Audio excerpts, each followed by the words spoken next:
Les promoteurs et les commercialisateurs sont régulièrement mis en cause par les acquéreurs déçus de la rentabilité de l'opération et ou de l'évolution de la valeur vénale de leurs biens. Les acquéreurs étant tenus de louer leurs biens pendant 9 ans minimum, ces actions sont souvent introduites une petite dizaine d'années après l'acquisition, lorsqu'ils envisagent la revente.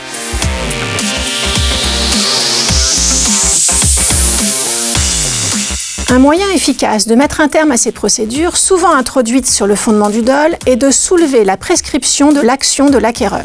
La prescription a en effet une durée de 5 ans et commence à courir à compter du moment où l'acquéreur a connu ou aurait dû connaître les faits lui permettant d'exercer son action.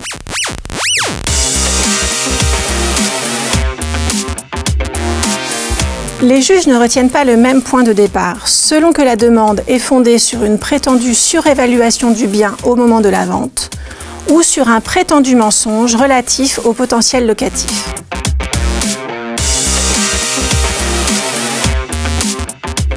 Concernant la valeur vénale, plusieurs tribunaux et cours d'appel, de Toulouse et Paris notamment, ont récemment considéré que le point de départ du délai de prescription d'une action fondée sur le dol est le jour de l'acte authentique de vente. C'est à cette date que l'acquéreur supporte l'obligation de rechercher par lui-même une information fiable sur le marché immobilier local.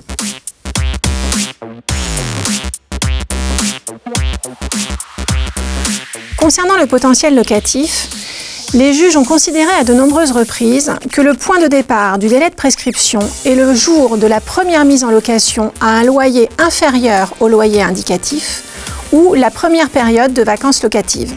Les promoteurs et commercialisateurs, souvent assignés longtemps après la vente, ne doivent donc pas oublier le moyen de défense tenant à l'irrecevabilité de l'action de l'acquéreur en raison de la prescription.